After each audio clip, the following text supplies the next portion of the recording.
We have to admit that Magnus found this question this morning and he read it to me and he started crying so much. We're not talking about that. And like I started crying.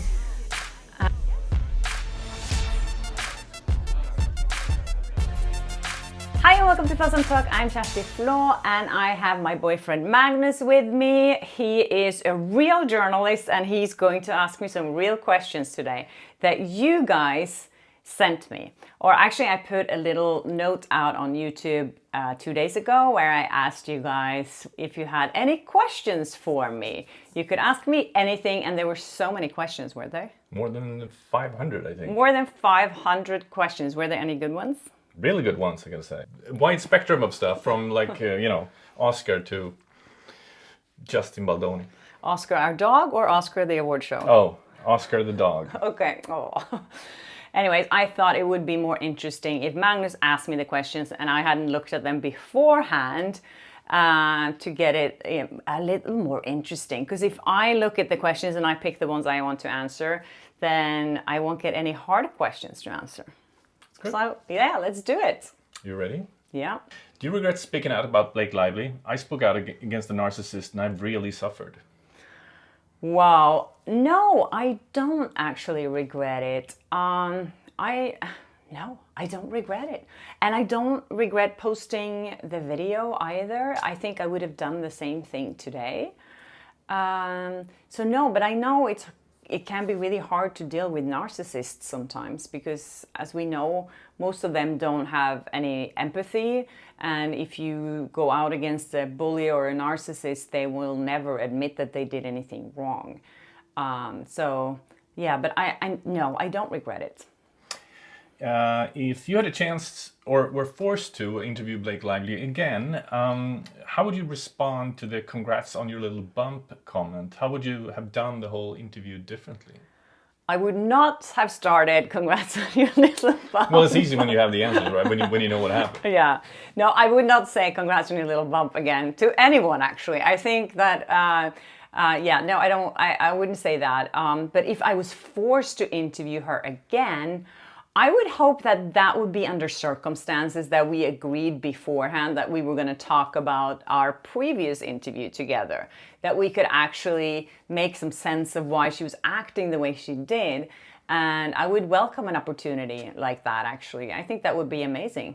What are your feelings about Parker Posey? As she participated in being mean, but she rarely gets mentioned in regards to this. Yeah. There's so many theories about Parker Posey's role in that interview.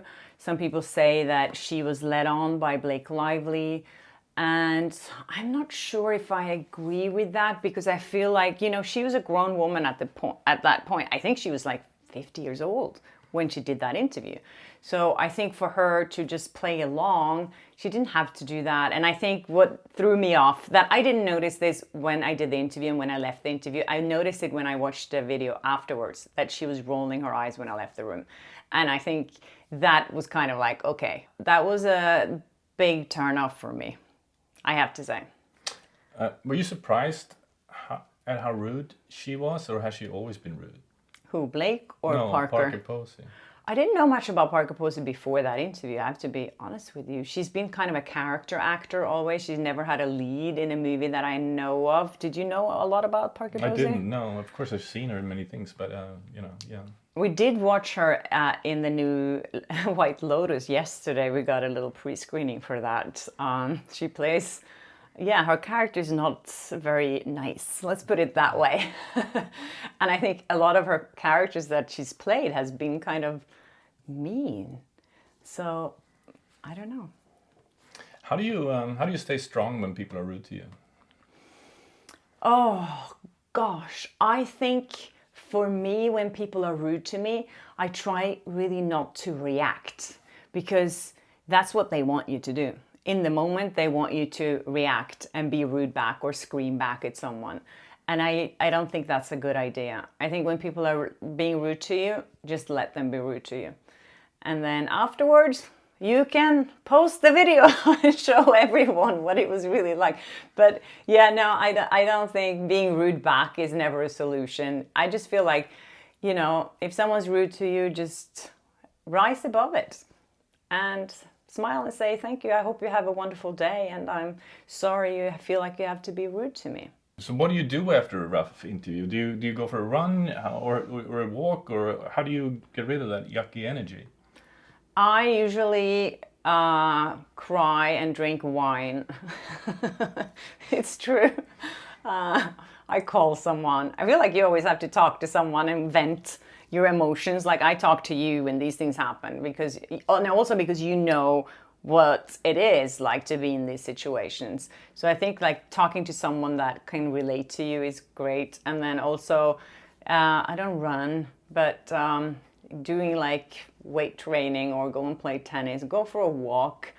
But after these interviews, I'm always really drained because it is exhausting emotionally to sit there, and it's so much pressure and it's so many hours, and you're sitting there and you're really like amped up, and then you have to wait for 2 hours, and then someone's like, oh, she's 3 hours late, and then you just sit there and be like, oh my God. And then you start doubting yourself and your questions, are they good enough? So after an interview, I'm always really emotionally exhausted, no matter if they're rude or not. But I mean, if they're nice, of course you get it. You get a different feeling afterwards. You can come home on a high when you've done a good interview, though. I can get super excited when I do a good interview. I feel like, yeah, no, I love it. I love when I get a good interview with someone. If you were to get to interview Blake Lively today, what would you ask her? I would ask her, what the hell were you thinking? You stole that from Jay Leno. I stole that from Jay Leno. I don't know if you saw that episode I did with Jay Leno when he talked about interviewing Hugh Grant after the huge scandal. He said that, and I love that question. No, I don't know. What would I ask Blake Lively? I don't know. I feel like she probably wouldn't be honest in any of her answers. So it would be really hard to ask her. But if I was going to ask her anything about my interview, I would ask her why she was acting the way she did. If there was anything I said that made her act like that, or if she doesn't even feel that she did anything wrong. Because I am suspecting that she feels that there was nothing wrong with that interview. I don't think that she sees herself as being rude in that interview. All right, let's move on. Yeah. Next. Do you feel now that your horrible experience interviewing Lively and Posey actually is a blessing in disguise? And has Parker Posey reached out to you since then? No, Parker Posey hasn't reached out to me, but I will see her on Monday. Because we're going to a press conference on Monday for the new White Lotus season 3. So what was the question again? If my... what was it? I already forgotten too. Yeah, was it a blessing in disguise? Was it a blessing in disguise? Now I think so, yes, because I've created, or we have created together here on YouTube, this amazing community, and I got to meet so many people, and I got to hear so many people's stories. It's been a really heartwarming and very unexpected experience for me. One of the highlights of my career, really. I never expected to get so much support from people, and like I said, I met so many new people, and so many people have shared really personal stories with me, and that means a lot. So yeah, it is a blessing in disguise.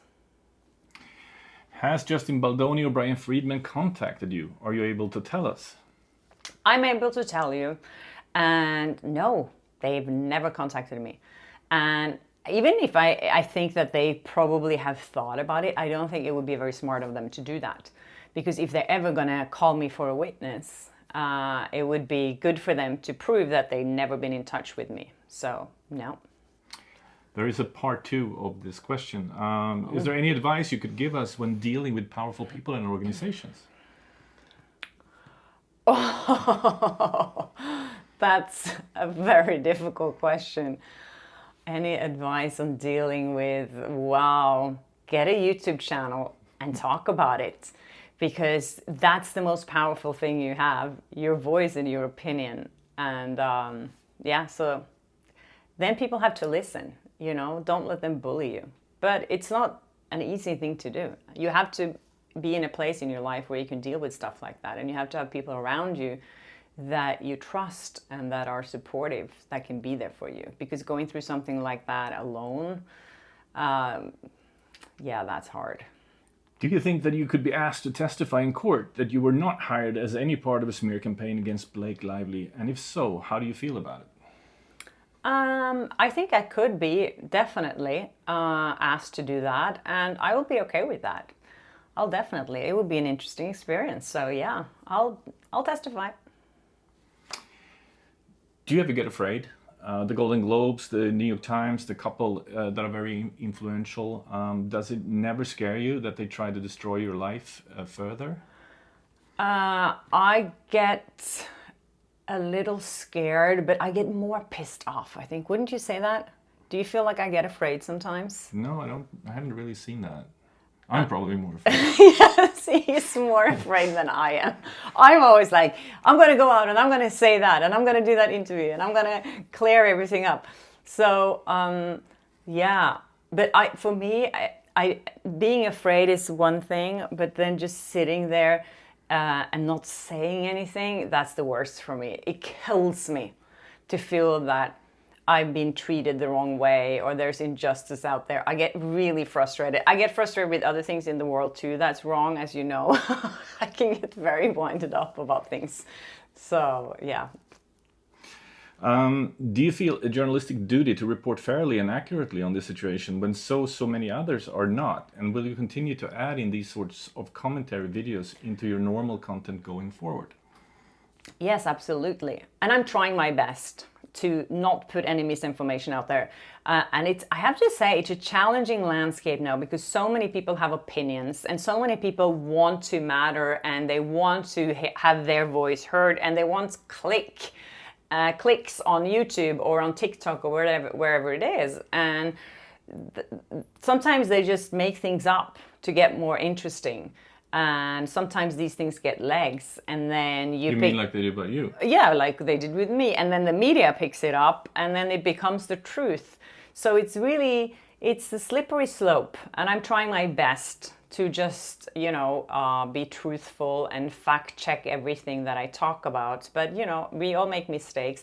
And if I do make mistakes, I will own up to them. Yeah.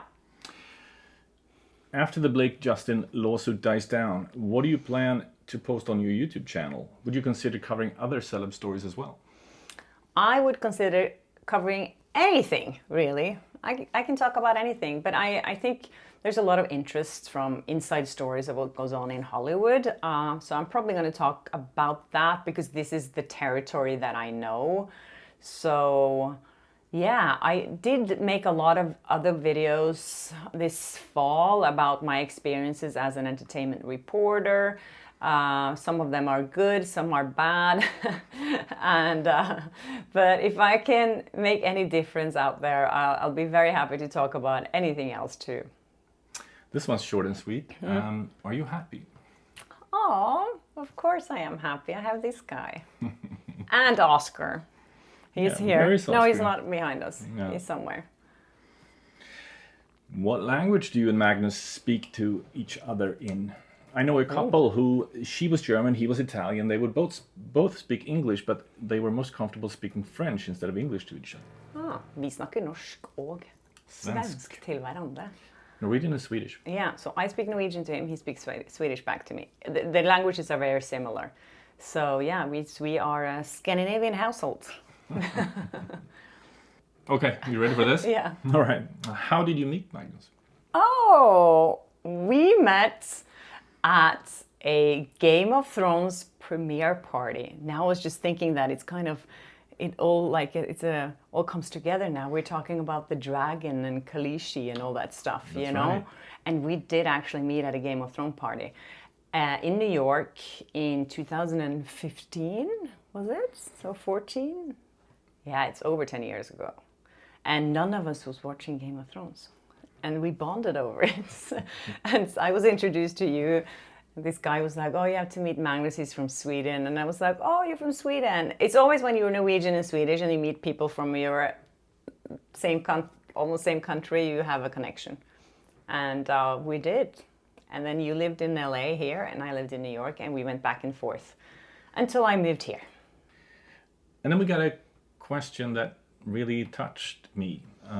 We have to admit that Magnus found this question this morning and he read it to me and he started crying so much. We're not talking about that. And like I started crying. And let's see if we can not cry when you ask this question. I would ask if I could take you for lunch one day. I'm battling cancer and I feel like if I could meet any celebrity before I passed away, I think I'd chose you. You just have this amazing down-to-earth personality who just gives off such a loving, sincere energy. I feel like I wouldn't even be nervous. And here's the computer die. I feel like I wouldn't even be nervous just because of your voice and calming demeanor. And then I'd ask you, have you ever wanted children? Or do you have children? Because I'm just assuming you don't. Oh my God. This is getting teary-eyed again. That is the most beautiful thing I've ever heard anyone say about me.